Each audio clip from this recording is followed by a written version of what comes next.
So Congress should pass a new law. Yes. Because it is a federal situation. Yes. And the new law should say that you have to reach a threshold, which Congress would define, in order to change the districts. Yes. To send people to Congress. Okay? And here is the threshold. A, B, C, D. This is the only way you can do it. So in Texas, you can't do it unless this is met. And Newsom, you can't do it unless this is met.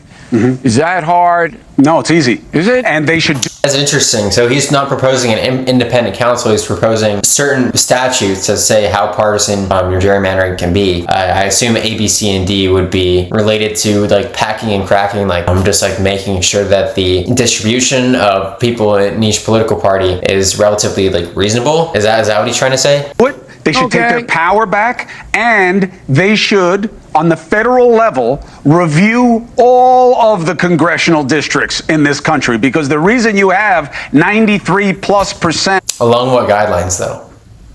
I don't see what guidelines they would do it. Just do an independent council. Like I don't know why it's so hard. I know people like to say that they're not really independent, but I don't think that's true. There's no evidence to support that.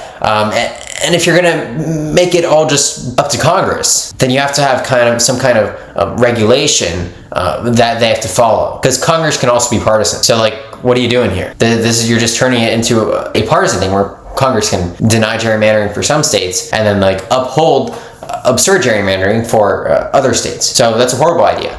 Unless you, again, create strong statutes that really guide how exactly Congress is going to do that.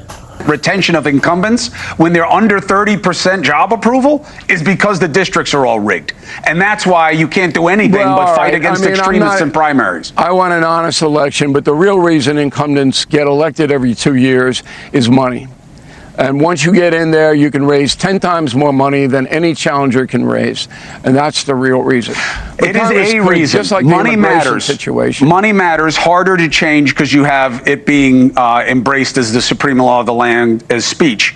But this you can fix. Money matters, no question about it. But you know, and I know, the retention rate as I just said, because the districts are red and blue to start with. Right. So why doesn't Bill O'Reilly say, well, I'm against this thing, but the president that I support, in an unprecedented way, commanded this state, like not in his federal capacity, but pressured this state, commanded this state to do a highly partisan gerrymandering mid-decade. And then you have the excuse of, oh, the 2020 census was like 1% off, so they should have gotten one more seat. And it's like, guess what? They're doing a lot more than that. And this is very, very unprecedented. So you can't say it's not. And Trump initiated this, so you can't even blame any other state for following along with this. I don't know why his name is not being mentioned. And the only person you can lose to is someone more extreme, red or blue. All right, you're very loquacious tonight, as well as being a coxcomb. Am I garrulous? Just so you just want to Am I point verbose? that out. But you know what bothers me about this whole thing? Yes. Congress doesn't really want to do these things. No. They don't want to pass a fair immigration law. No, they don't. They don't want to stop political madness in the states. No, they don't. They don't want to stop violent crime. No, they don't. You could stop violent crime, and you could stop drug addiction. Okay? What is Bill O'Reilly's solution to violent crime and drug addiction? There is no solution to violent crime. There is no solution to drug addiction. I don't. There's stuff you can do to make both those better. Drug addiction, we can't really do anything on the enforcement end. We have to do stuff on the rehabilitation end.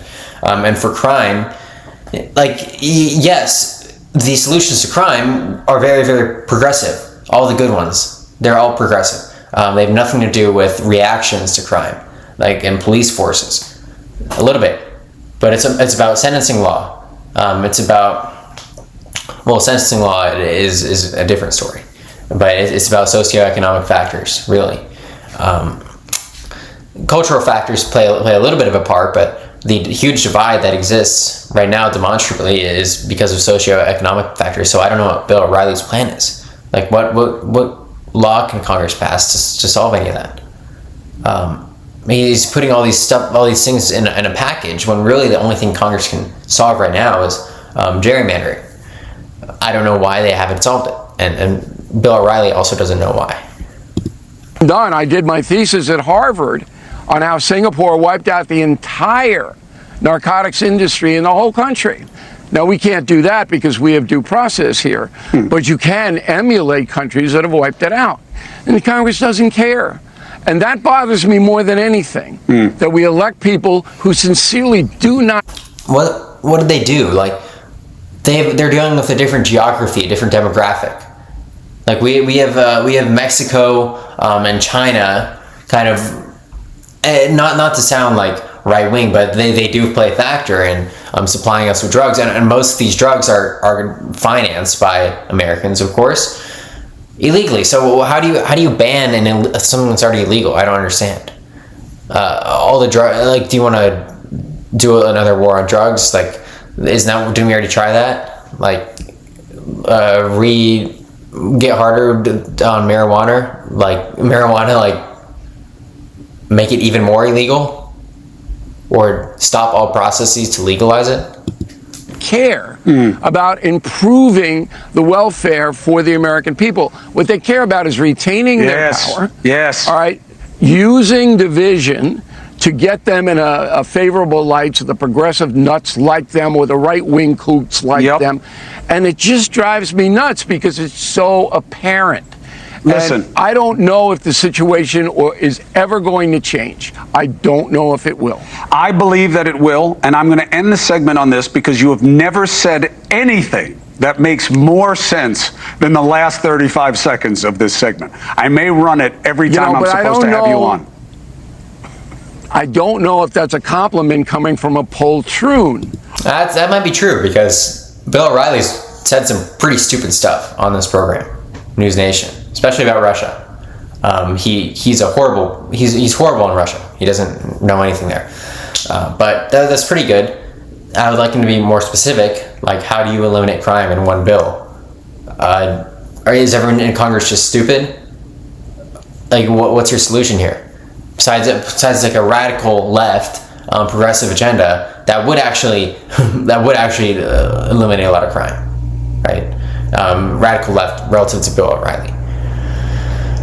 But no, there's no other solution. Like, you can give people life sentences for every single crime, but isn't that, people should have a problem with that? If you don't have a problem with that, then I think that's a humanitarian disaster.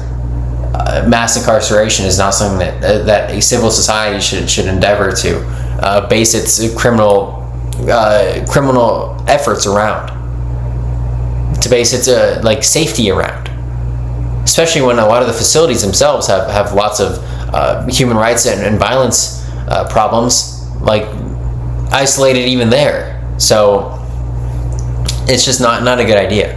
I have no idea what he's referring to. I should look into Singapore, but